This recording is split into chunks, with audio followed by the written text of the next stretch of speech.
ډیر خلک د دې وخت په باره کې کوتاهي کوي، ځکه رسول صلی الله علیه وسلم دا خبره په حدیث کې کړې ده. په صحیح بخاري کې دا حدیث دی د عبدالله بن عباس رضی الله عنهما، نعمتان مغبون فيهما كثير من الناس.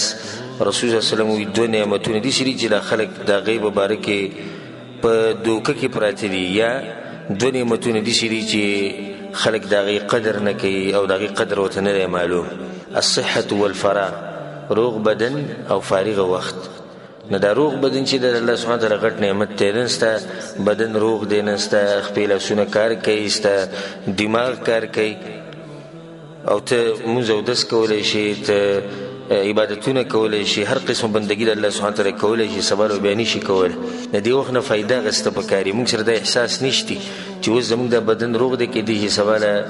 دا بدن زماني او کیدای شي زه بیمار شم، کیدای شي ډېرې خبرې راتلی شي. او موږ په خپلو سترګو داسې خلک لیدلي چې د هغوی روغ بدن او نن هغوی یا په هسپتالونو کې پراته دي یا په کور کې پراته دي، خو د بدن صحیح کار نه کوي، یا ګرځېدی نشي یا خبرې نشي کولی. نو دا مرضونه په موت باندې هم راتلی شي. الله سبحانه وتعالی ټول مسلمانان د مرضونو په امان کې ساتي، خو راتلی شي څه پته لګي. د دې روغ صحت قدر کوي. او دویم فارغه وخت، د دې وخت هم د انسانانو سره چې د قدر نشته. رسول صلی الله علیه وسلم د حدیث کې د خبرې ته اشاره وکړه چې غالبا خلک چې دین هغوی سره د وخت قدر نشته. امام حسن بصری رحمه الله وی یا ابن آدم، ای د آدم بچیه، انما انت ایام، ته دغه ورځې، ای د آدم بچیه ته د دغه ورځو په شانې. کلما ذهب یوم ذهب بعضک، چې ورځ لاړه شي نو ستا بعض حصه لاړه شي. د دې ورځ ختمېده د زمون ختمېده دي، دا څه وړه خبره نه ده. د یوې ګنټې ختمېده د زما او ستا ختمېده دي، د یوې ورځ ختمېده زما او ستا ختمېده دي. سبحان الله. د بعض داسې خوشحاله شي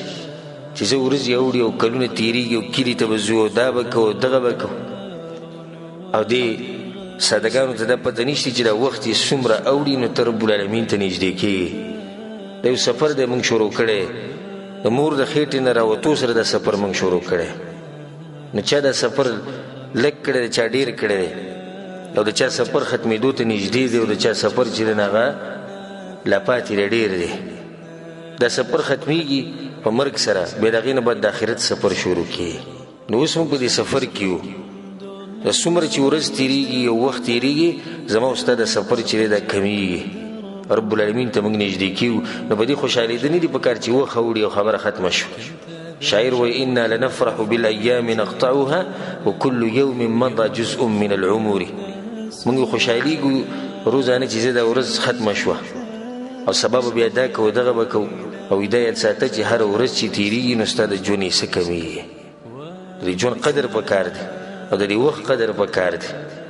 امام ترمذي رحمه الله دا حدیث راوړی د معاذ بن جبل رضی الله عنه. رسول صلی الله علیه وسلم وی لا تزول قدم عبد یوم القیامه، یو بنده د قیامت په ورځ مخکې نشي تللی، د قدمونه مخکې نشي تللی حتی یسأل عن اربع، تر دې چې د څلورو خبرو تپوس ترې شي. د دې څلورو خبرو جواب به ورکوي، بیا به مخکې ځي. اولنی سوال په دې څلورو کې دی عن عمره فیما افناه، د دې ژوند په باره کې به الله تعالی تپوس کوي چې دا دې په څه کې خورې کړی،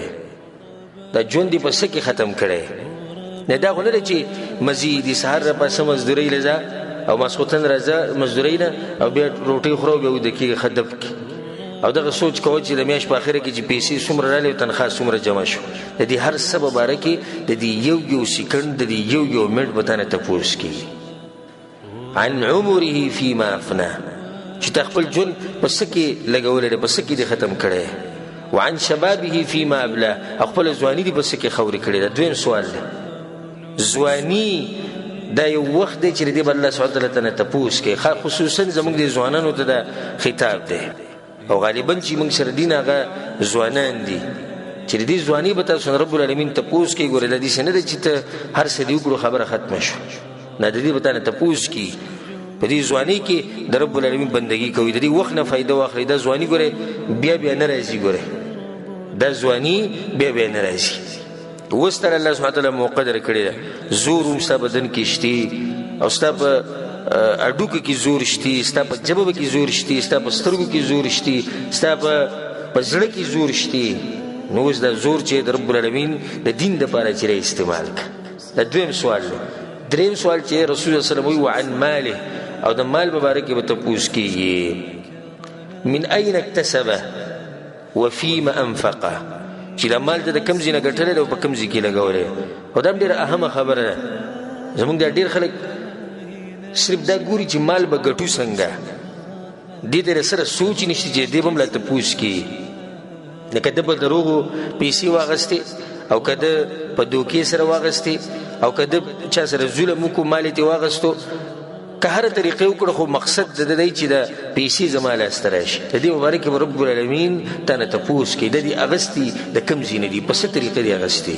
دا چې د میاشتې تنخواه جوړه کړې مثال کې 2000 3000 ریاله دا 2000 3000 تا ته څنګه میلاو شوي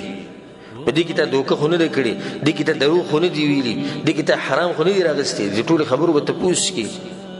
بیا دویم تپوس د دغه مال سره تعلق ساتي چې دا مال دې بیا لګولی په کوم ځای کې دي دا یو اهمه خبره په حرامو کارونو کې خو دې نه یې لګولی اسراف خو دې پکې نه دی کړی. بیا د هغې نه بعد چې کوم سوال دی څلورم رسول الله وسلم وعن علمه ماذا عمل فيه او د دې علم په باره کې هم الله سبحانه وتعالی تپوس کوي چې ده په دې علم باندې څومره عمل کړی دا څومره وروڼه چې دلته موږ سره ناست دي او بیا چې څومره زما د بیانونه اوري هغه ټول د زما د نصیحت دی چې کله تاسو بیان واورئ او په دې کې یو خبره ستاسو مخې ته راشي نو بیا به لازم عمل کوې که مخکې درته پته نه وه نو پته نه وه اوس ته د پته ولګېده د دې مبارک به تا نه تپوس کېږي چې تا ولې په دې خبره عمل نه دی کړی. علم خو هغه علم دی چې د هغې سره عملي او علم بغیر د عمله دا سړی به د قیامت پر ورځ جهنم ته د عامو خلکو نه مخکې ځي. حدیث کې راځي رسول صلی الله علیه وسلم وایي جهنمیان به په جهنم کې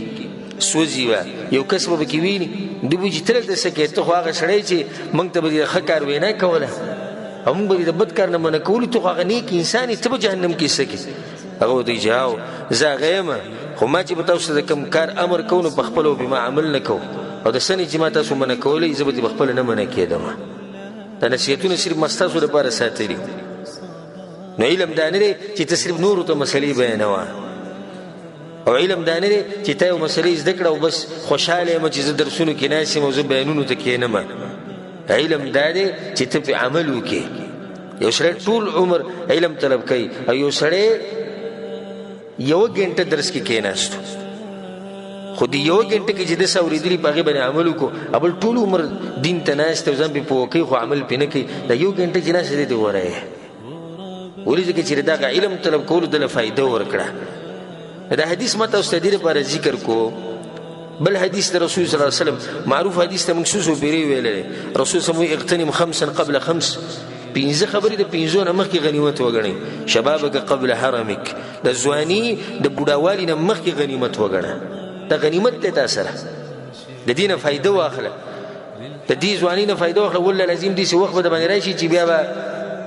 په دې دغه پسې په دې ځواني پسې بیا چغې وایي لکه څنګه چې یو شاعر دا خبره کوي وی بکیت علی الشباب بدمع عیني فلم یفد البکاء ولا النحیب وی په ځواني پسې مې وجلل ډېر زیات مې وجلل خو جړا څه فایده را نه کړه او نه د اوښکو بیده څه فایده را کړه الا لیت الشباب یعود یوما فاخبره بما فعل المشیب ارمان چې وی د ځواني چې ته واپس راړې او زه ورته دا بیان کوم چې د بوډاوالي را سره څه کړي دي د دې نه مخکې چې موږ بیا ارمانونه کوو چې ارمان ځواني بیا راغلی اوس موږ سره ځواني شتي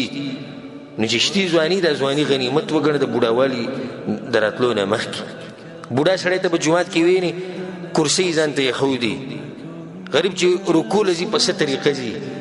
سجدې له چې ځي په څه طریقه ځي د سجدې نه چې راپاسي څومره ورته مشکل د رکوع نه چې راپاسي څومره هغه ته مشکل ساه اخیستو کې هغه ته څومره مشکل ودرېدی غریب نه شي. دا قسمه حالات په موته باندې را روان دي. کوم خلک چې اوس ځواني کې دي هغه ټول ته دایم چې دا حالات په موته باندې به هم راځي. یو خو موږ هم داسې راځي چې سجده به صحیح نشو لګولی رکوع به صحیح نشو کولی ملا به زمونږ نه ټیټېږي ودرېدی به نه شو کېناستی به نه شو نو په هغه ټیم کې بیا موږ ارمانونه کوو چې ارمان په کوم وخت کې چې زموږ بدن روغ و په هغه وخت کې هم د الله بندګي کړې وی نو څومره ښه به وی. او دا راته ووایو د شریعت د اسانتیا ته او د رب العالمین د مهرباني ته وګورئ. رسول صلی الله علیه وسلم وی چې کوم سړی یو عمل کوي لکه اوس یو ځوان هلک دی او ځان یې عادت کړی دی په روجو باندې یا ځان یې عادت کړی دی په تهجدو باندې او دی بیا عمر چې زیات شو نو روجي نشوي نیوي بدن کمزور شو ډاکټرانو منع هغه تهجد نشي کولی کومې چې بزواني کول رسول الله صلی الله علیه وسلم وایي که دې کولی هم نشي الله به له هغه اجر پوره ورکوي ځکه چې د مخکې نه کول خو دا په دې شرط چې ته د اول نه ځان عادت کې به چې د اوس نه ته بندګي کې د رب العالمین یو وخت راغی نشي کولی خیر دی که نشي کولی الله به دله اجر هماغه درکوي ځکه چې ته اوس هم کې خو بدن کې د طاقت نشتی نو رسول الله صلی الله علیه وسلم وایي چې ځواني دا د بوډاوالي نه مخکې غنیمت وګڼئ بیا رسول الله صلی الله علیه وسلم وایي وصحتک قبل سقمک او د روغ بدن دا د بیمارۍ نه مخکې غنیمت وګڼئ د روغ بدن د بیمارۍ نه مخکې غنیمت وګڼئ تاسو لاړ شئ د هسپتالونو ته وګرځئ په دې هسپتالونو کې دنیا دي چې خلک پراته دي چې هغوی په دې ارمان کې دي او دا ارمانونه کوي چې موږ صرف دا یو پرې د تندې رب العالمین ته به سجده ولګولی او صرف هغو په دې ارمان دي چې زموږ دا جبه لګوله کېږي چې موږ به د الله دا نوم واخلو نن ستا بدن روغ دی سوا هېڅ پته نه لګي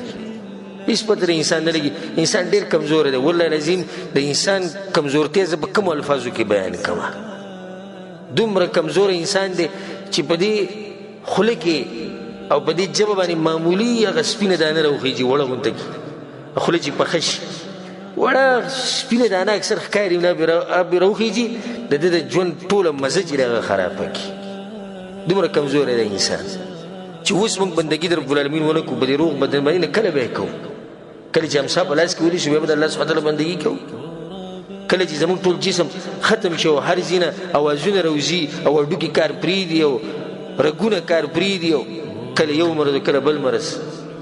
د هغې نه مخکې د خپل روغ بدن دا غنیمت وګڼئ وغناک قبل فقرک او رسول الله صلی الله علیه وسلم وایي د مالداري د غریبۍ نه مخکې غنیمت وګڼئ نن موږ سره مثال کې پیسې شتي سبا له به دا پیسې نه وي نن ستا په لاس کې یو زر ریاله شتي نن ستا په لاس کې 1 لاک روپۍ شتي سبا له کېدای شي تا باندې غریبي راشي او دا درسره نه ما نن یو ملګري راته په واتساپ باندې انټرنیټ باندې یو ویډیو راولېږله د یو سورین تاجر او هغه ناسته په لاره کې کوپنۍ خرڅوي نو کس یې تپوس کړي تاسو د څه ټایمه ناست وي زه د 7 بجو ناست یم د مازدیګره پورې دغه مازدیګر ټایم دی او یې څو کوپنۍ د خرڅې کړې وي 15 نو یې ستا قصه نه هغه چې قصه شروع کړه نو هغه مخکې کروڑپتی لکپتی تاجر و کروڑپتی لکپتی تاجر و هغه او وایي چې ما سره دومره پیسې وي که ما په دغه پیسو باندې پخلی کولی نو پخلی به م کېدو چې دغه پیسو ته ما اور اچولی او ما پینګولي او چین او دا شي نه پخولی نو هم پې پخېدو بس एकदम د الله امتحانونه به دې سره رالو چې هغه دغه روډ باندې بیا ناست او کوپنۍ خرڅولی او بچي وایي بچي رانه ټول تلي دي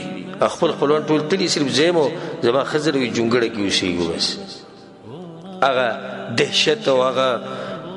پروتوکول او هغه ګاډي او هغه ټوپکې او کلاشنکوف او هغه پلانې صیب او پلانې صیب وایي هغه هر څه ختم شوي تلي نن تا سره مال شتي د دې څه پته لګي سبا به یې یا به نه د دې مال نه فایده واخلي رب العالمین به راضي کوي وفراغک قبل شغلک دا حدیث موږ دې لپاره راوړو چې خپل فارغه وخت دا کوم وخت چې الله تعالی درکړی دی د دې قدر وپېژنه د دې نه مخکې چې بیا مصروفه به شي نه بیا په دې وخت پسې ارمان کې وحیاتک قبل موتک او لنډه ده چې د خپل ژوند غنیمت وګڼه د مرګ نه مخکې رسول صلی الله علیه وسلم ته وګوره د پیغمبرۍ د میلاوېدو نه بعد د مرګ پورې هغه څو کاله ژوند تېر کړی دی 30 کاله په 30 کاله کې هغه د انسانیت ته د دعوت رسولی په 30 کاله کې په یو علاقه کې دعوت نه دی کړی چې صرف په یو کلي کې دعوت کړی په 30 کاله کې دغه تاریخ راواله دغه سیرت راواله ته به حیران شي چې د انسان څومره قدر کړی د خپل وخت څومره قدر د خپل وخت کړی بیا صحابه کرامو له راشي په صحابه کرامو کې ښکلی مثال د سعد بن معاذ رضی الله عنه والزه